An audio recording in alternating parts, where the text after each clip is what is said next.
Halo adik-adik, kembali lagi di Mila Channel.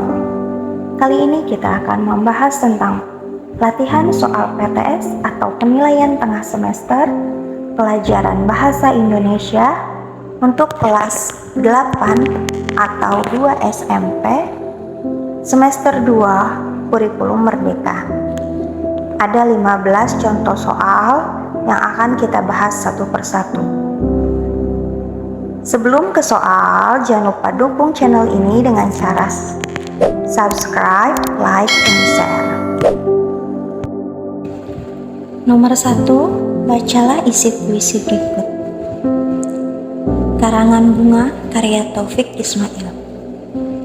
3 anak kecil dalam langkah malu-malu datang ke Salemba. Sore itu, ini dari kami bertiga, pita hitam dalam karangan bunga, sebab kami ikut berduka bagi kakak yang ditembak mati siang tadi.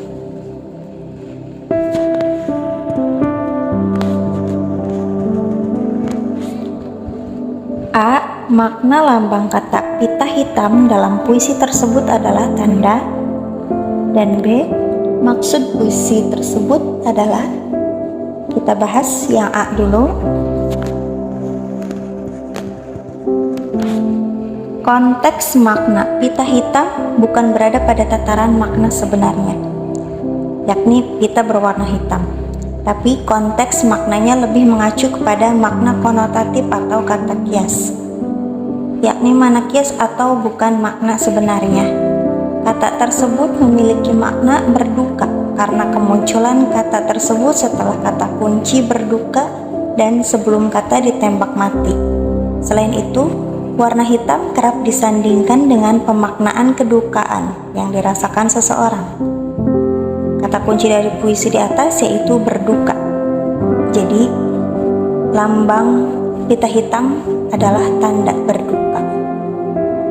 Yang B, untuk dapat menjawab soal tersebut membutuhkan imajinasi dalam memaknai tiap kata dalam puisi. Kata kunci yang ditemukan dalam puisi tersebut adalah pita hitam, berduka, dan ditembak mati. Ketiga kata kunci tersebut menggambarkan suatu peristiwa kedukaan.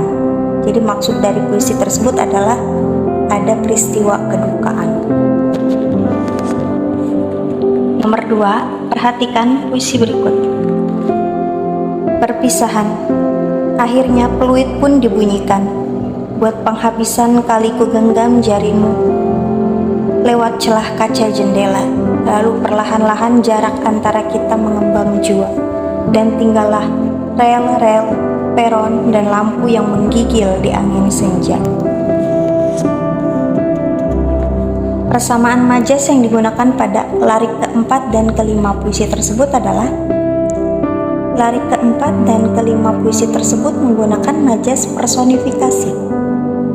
Majas personifikasi adalah majas yang membandingkan benda-benda tidak bernyawa seolah-olah memiliki sifat seperti manusia. Dalam larik keempat dan kelima puisi tersebut terdapat benda mati yang seolah-olah memiliki sifat seperti manusia. Majas personifikasi pada larik keempat ditandai dengan frasa jarak antar kita mengembang jua. Sedangkan majas personifikasi pada larik kelima menggambarkan rel, peron, dan lampu seolah-olah dapat menggigil. Selain majas personifikasi juga ada beberapa majas yang sering digunakan dalam sebuah puisi. Ada majas metafora, yaitu majas yang menggunakan membandingkan sesuatu. Ada majas paralelisme, yaitu majas yang mengulang sebuah kata yang bisa saja memiliki berbagai definisi dan disusun dalam baris berbeda. Ada majas asosiasi, yaitu majas yang membandingkan dua hal yang berbeda yang memiliki kesamaan sifat atau tujuan.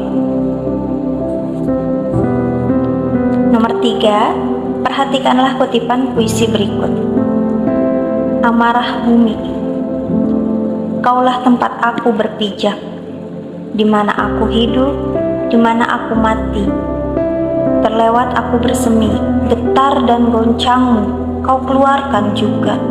Riak dalam perutku, kau balas dendamku, teriak tangis terdengar sayu, tersayat-sayat isi hatiku.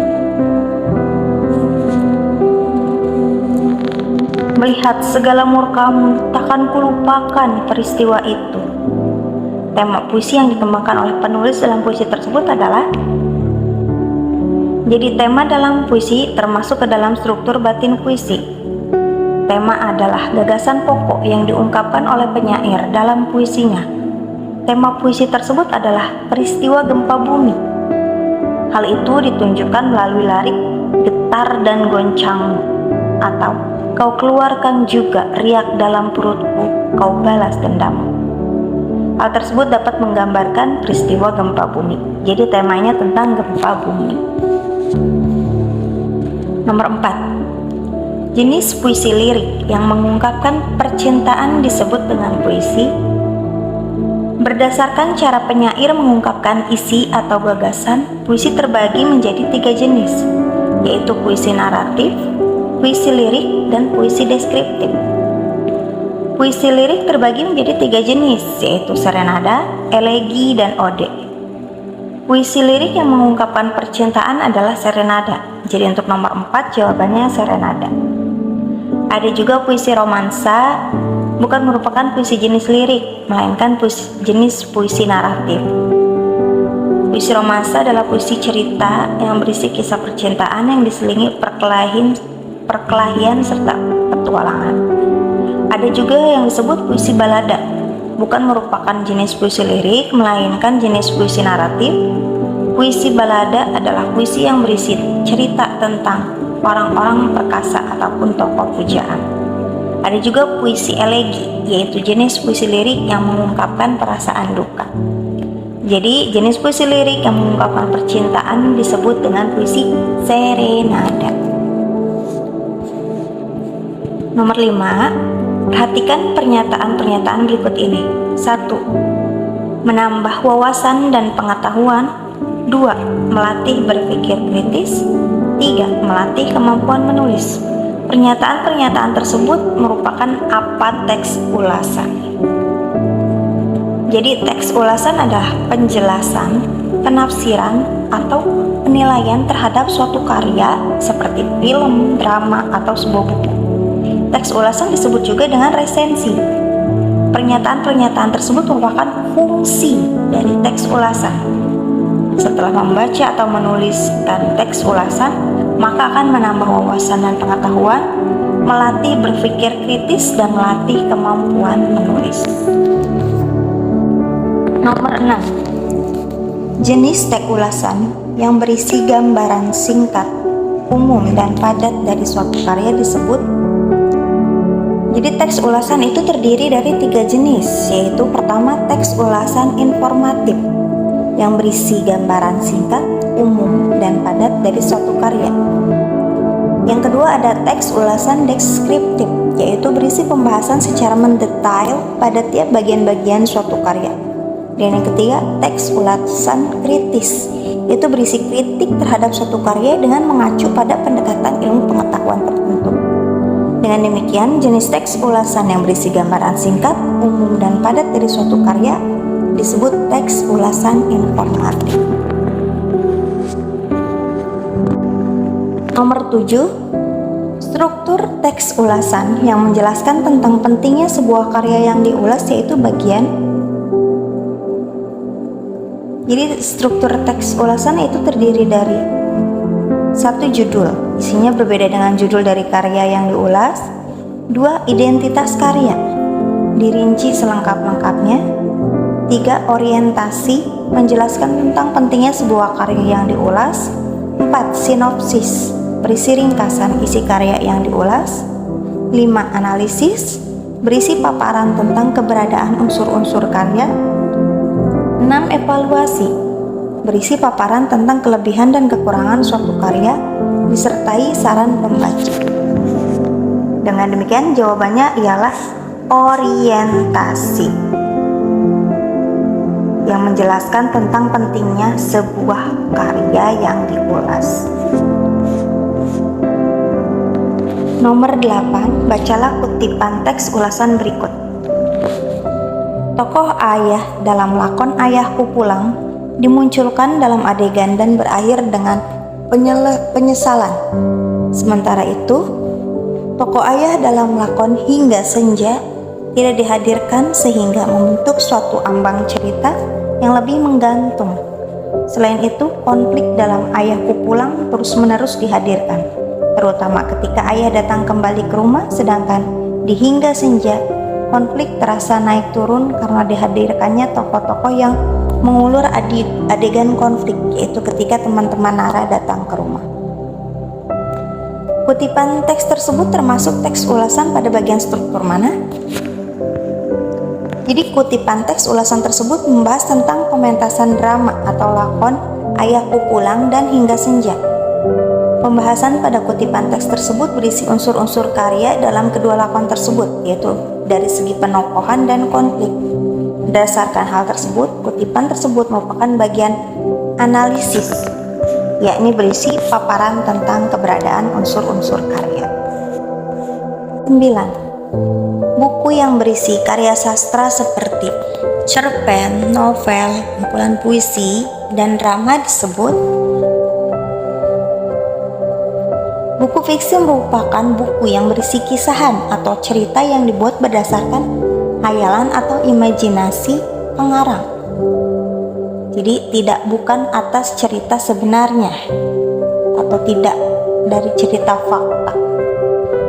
Cerpen, novel, kumpulan puisi, dan drama dibuat berdasarkan imajinasi pengarang. Dengan demikian, jawabannya, buku yang berisi karya sastra seperti cerpen, novel, kumpulan puisi, dan drama disebut buku fiksi. Nomor 10. Arya Panangsang di Jipangpan dan Bakti Sakti Mandraguna. Kesaktiannya tidak ada yang menandingi, oleh karena mempunyai kesaktian yang tanpa tanding itulah, tanpa berpikir panjang lagi, ia membabat semua musuhnya. Bahwa cuplikan di atas merupakan bagian dari cerita fiksi, tampak pada unsur penokohannya, yakni tokohnya memiliki sifat yang mungkin tidak dimiliki oleh manusia biasa. Karena manusia biasa itu tidak mempunyai kesaktian yang mandraguna. Jadi di sini dia berimajinasi kalau si Arya ini memiliki kesaktian yang mandraguna. Maka cerita ini termasuk ke dalam cerita fiksi. Nomor 11. Bacalah kutipan cerpen berikut. Jika kamu aku tunjuk sebagai ketua kelompok kita, apa yang akan kamu lakukan dengan kewenangan tersebut? Budi menunduk. Saya sungguh tidak berani memikirkan hal tersebut. Karakter Budi yang sesuai dengan penggalan cerita di atas adalah, pada cerita di atas karakter Budi ialah penakut. Hal itu ditunjukkan oleh kalimat Budi. Budi menunduk. Lalu dia berkata, saya sungguh tidak berani memikirkan hal tersebut. Nomor 12. Sebutkan ciri-ciri buku fiksi. Buku fiksi memiliki ciri-ciri sebagai berikut. 1. Bersifat rekaan dan imajinasi. 2. Menggunakan bahasa yang konotatif dan tidak sebenarnya. Tujuannya untuk menambahkan imajinasi pembaca dan membuat tulisan berkesan hidup. 3. Tidak mempunyai sistematika yang baku, dengan artian penulis bebas berekspresi dalam menulis. Selain itu, penulisan buku fiksi tidak memiliki aturan baku, sehingga pemakaian diksi dan gaya penulisan relatif bebas. Yang keempat, memiliki pesan moral atau amanat yang disampaikan kepada pembaca. Dan yang kelima, ketika dibaca, ceritanya membuat pembaca menjadi merasakan yang sedang diceritakan. Nomor 13. Perhatikan kedua teks berikut. Teks yang pertama, beberapa tahun belakangan ini, pengguna televisi dan internet makin meningkat. Hal ini menyebabkan beberapa perubahan perilaku sehari-hari. Salah satunya adalah mereka menjadi lebih sering menonton televisi dan bermain gawai ketika mengisi waktu luang. Dengan adanya televisi dan internet, kebiasaan membaca buku makin berkurang. Padahal, membaca buku merupakan salah satu cara mengisi waktu luang yang bermanfaat untuk menambah ilmu pengetahuan. Teks kedua, Menurut E.F. dan Rendra, seruan agar masyarakat melakukan pembangkangan terhadap negara merupakan wujud keprihatinan mereka atas terjadinya arus utama politik dan ekonomi yang terus-menerus menempatkan rakyat sebagai korbannya. E.F. mengatakan bahwa pembangkangan ini diperlukan, terutama bila proses transisi ke arah demokrasi sudah makin sulit. Perbedaan jenis teks persuasi pada kedua teks tersebut adalah: teks persuasi itu terdiri dari 4 jenis, yakni yang pertama persuasi politik, digunakan dalam bidang politik. 2. Persuasi pendidikan, digunakan dalam bidang pendidikan. 3. Persuasi advertensi, digunakan dalam bidang usaha untuk memperkenalkan barang atau jasa tertentu. Dan 4. Persuasi propaganda, digunakan dalam kegiatan kampanye. Teks 1 berisi tentang teks persuasi dalam bidang pendidikan karena membahas tentang pentingnya buku untuk menambah ilmu pengetahuan, dan teks 2 membahas tentang ajakan menanggulangi suatu hal dari politik dalam negeri. Dengan demikian, teks 1 merupakan jenis teks pendidikan, sedangkan teks 2 merupakan jenis teks politik. Nomor 14.